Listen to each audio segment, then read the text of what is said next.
Good morning. Morning, I'm Sean Patrick Dorsey. And I'm Jennifer Lopez Dorsey. Welcome to People, Places, and Things, where we talk about whatever we want. We have the lights on today because it's dark. It's 6 a.m. It's been a while since we've done this. I know, because it's been so dark, so we're like gonna keep the lights on. Do you ever feel like in your fitness or your health routine that you just don't know where you're going and you kind of hit a plateau? Well, if you do, then you want to listen to this. Yeah, we're on our way back from the gym, as we do every morning, and I had a good workout this morning with legs. Leg day. Yep, and I enjoy doing it, but I still feel like my food part of all of this is a little bit off. The food's the hardest part of your fitness regimen. The workout's easy. You know, you get a good fitness routine. You can find stuff online for free. You can go see a trainer. You know, that part's easy. It's the food that's killer, you know, and getting that right. And you know what? That's not always true though for people with exercise. Some people really struggle with it. That's true. I grew up, my family was there was a lot of exercise. My dad was a professional power lifter, and it was kind of instilled to us at a young age. You know, exercise is a huge part of who I am. And the food part of it is which I struggle with. I always thought that if you exercise really well, you should be able to eat whatever you want. Not true. And for a long time, that was true. And then I got to a certain age, and all of a sudden, the weight would not go off. Yeah, but how old were you when that was? That was in my 30s. Yeah, well, and for me, it was my 20s, right? Not even my 20s. I think women have a harder time sometimes getting weight off. Like this guy, he could eat a whole bag of chips and lose weight. I eat a whole bag of chips, I gain like a whole 8 to 10 pounds in one night. Yeah, but that doesn't happen to me anymore. Now I'm the same as you. Right.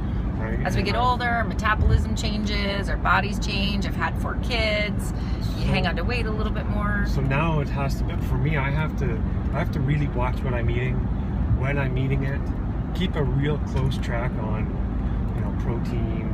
Yeah. For me, sugar is deadly. Yeah, so protein, number one priority. I always make sure I get enough protein in a day. And there's days where I'm eating 160 grams to 200 grams of protein a day. That makes me feel good. I also make sure that my carbs and my fats are in check, that I'm getting enough fats, and that I'm just getting the right amount of carbs. Because you want to eat carbs every day. If you're depriving yourself of good, healthy carbs, you are going to have foggy brain, you're not going to be able to function as well, you're not going to have the energy you need. So healthy carbs would be things like sweet potatoes, basmati or jasmine rice, you know, those kinds of things. Those are healthy carbs. Yeah, spaghetti squash, those are healthy carbs. The other thing that I found is really good is to weigh and measure your food always. Even to this day, this is what we do. I could probably eyeball chicken and know that that's 4 to 6 ounces, but I just want to make sure, because what happens is, I don't know if you do this, I start to cheat. Right, where I'm like going, oh yeah, that's probably a little bit more than I should have, and then the next thing you know, I'm stretching my stomach, I'm overeating, and that's not good, and I'm cheating on myself, and it's not healthy, right? So I want to stay on track and stay accountable. And we keep food journals. I have an app on my phone called Lose It, which allows me to keep track of all my macros.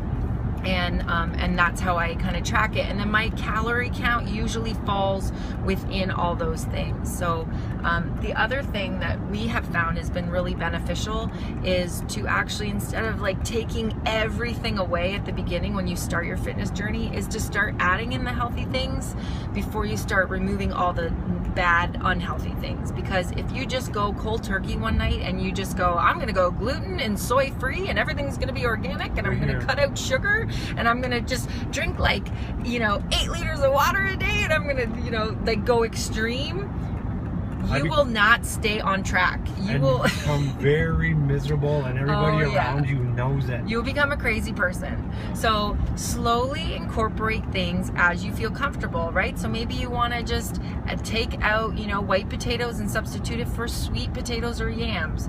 Maybe instead of eating that, you know, extra dessert at dinner, you just cut that guy out.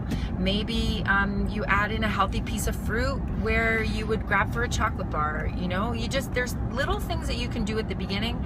Once you start feeling a little bit better from those little tiny changes that you make, it makes it easier to get exercising, to get moving, to get on point with your food. It's just, you know, and everybody falls off the wagon You know, don't beat yourself up if you had one day where you ate more than you should, or you ate, you know, you had that extra piece of cheesecake after dinner, or you know, 14 cookies. or an entire bag of chips. You know, don't beat yourself up over that. Just know the next day you can get right back on track. But food is the hardest part. And you know, if you want a flat stomach and you want strong lean muscles and you want that 8-pack or that 6-pack, it all comes down to your food. So cutting out sugar is a huge, crucial part to a diet to get those results that you want. Sugar is like cocaine. It's an addictive substance that we do not need in our bodies. We get enough natural sugar from things like fruit and certain vegetables. We don't need to be eating all those extra empty calories that give us, you know, maybe a little bit of energy, but then you crash, you know. So you can substitute white refined sugar with things like stevia. Stevia is a natural plant. You can actually go out and buy stevia and use the plant and chop it up and throw it in a salad to add some sweetness. So, you know, or you can eat raw organic sugar. That's something else. But, you know, typically we don't add that. And we also try to keep our sodium low. So we really read labels. We try to eat food that only has 5 or 6 ingredients in it. And we drink enough water. That's also crucial, you know, getting enough water. So the right amount of water for you, one more tip before we go, is you take your body weight and cut that in half. So just for an example, you wouldn't weigh 100 pounds, but for easy numbers, if you weighed 100 pounds, you cut that in half, 50, you would drink 50 ounces of water a day. And if you drink coffee or you drink any like caffeine or alcohol, then you want to increase your water. If you're in the sun or if you're working out or you're very physical at your job, you want to add more water. So those are a couple tips to help get you going. If you have any questions about food or fitness, ask below or private message us. We're not experts, but we do have a lot of experience and knowledge, and maybe we can help guide you in the right path or connect you with the right people. So on that note, we hope you have a great day, and we want you to think of 5 things that you're grateful for and then 2 reasons why you're grateful for each, and then write that down in a journal, look at it often, and abundance will be flowing. Later. On that note, take care.